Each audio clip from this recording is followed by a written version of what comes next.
সুদেব আজ রাতে অফিস থেকে বেরিয়ে শিয়ালদা স্টেশনে বাড়ি যাওয়ার জন্য এসেছিল। স্টেশনের অচেনা পরিবেশে ভিড়ের মধ্যে একটু অস্বস্তি ছিল তার। আর সকালে একটা অদ্ভুত স্বপ্ন দেখেছিল সে। সেই স্বপ্নে তার এক বন্ধু হারিয়ে গেছে, আর এখন সে অনুভব করছিল কিন্তু কিছু একটা ঠিক নেই। এমনই অদ্ভুত অনুভূতি নিয়ে সে স্টেশনে দাঁড়িয়েছিল।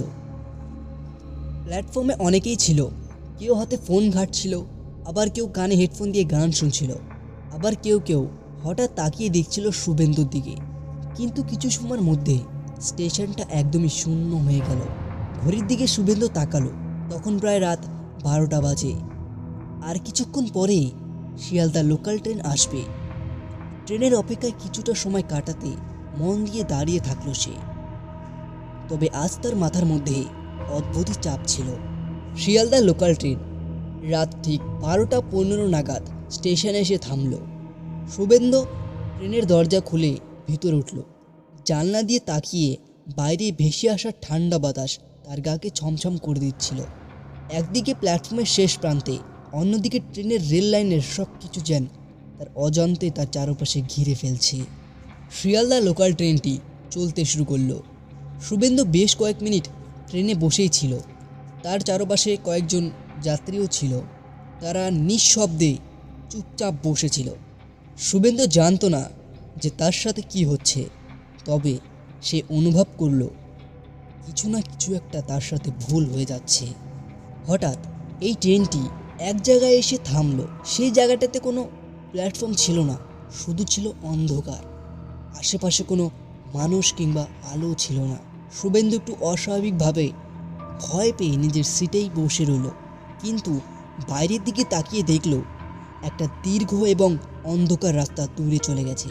ট্রেনের মধ্যে এক মুহূর্তের জন্য বিরতি এলো। তার কাছে এটা বেশ অস্বাভাবিক লাগছিল।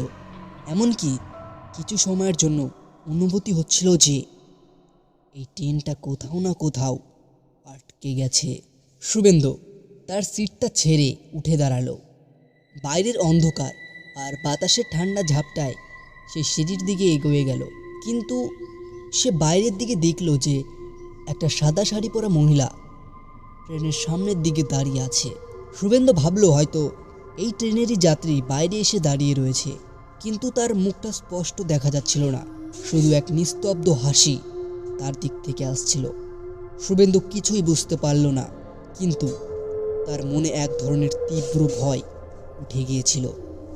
তারপরে শুভেন্দু কিছু না ভেবে সেই মহিলাটার কাছে একটু গেল এবং সেখানে যাওয়ার পর মহিলাটাকে বলল, আপনি এখানে কি করছেন এত রাতে?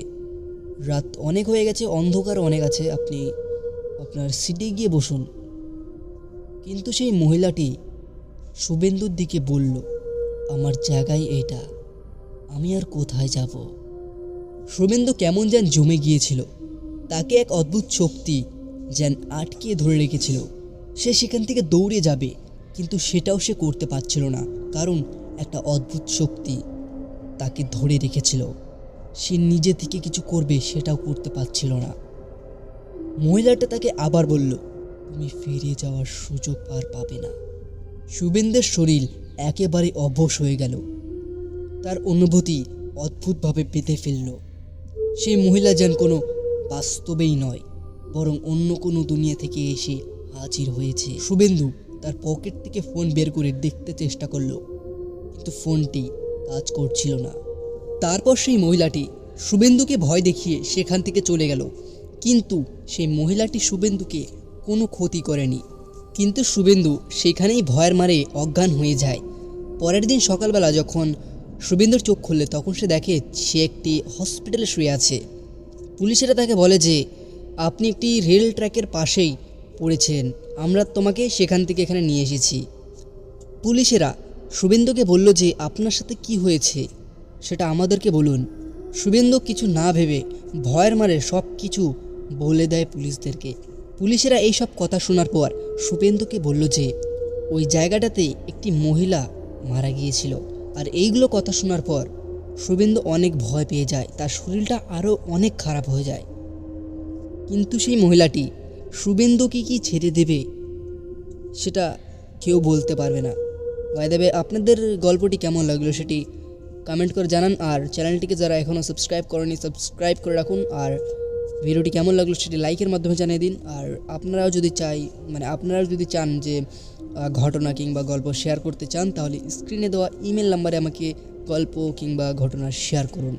আর হ্যাঁ বন্ধুরা, কিছুদিন ধরে আমি ভিডিও দিতে পারছিলাম না, সেটির জন্য অনেক ক্ষমা চাইছি আমি। কিন্তু এখন থেকে রেগুলার আমার যে দিন আমি ভিডিও দিতাম সেই দিনই ভিডিও দেবো, মানে বৃহস্পতিবার আর রোববারে যে ভিডিও দিতাম আর রাত 9টার দিকে ভিডিও আসবে। আপনারা টেনশন করবেন না।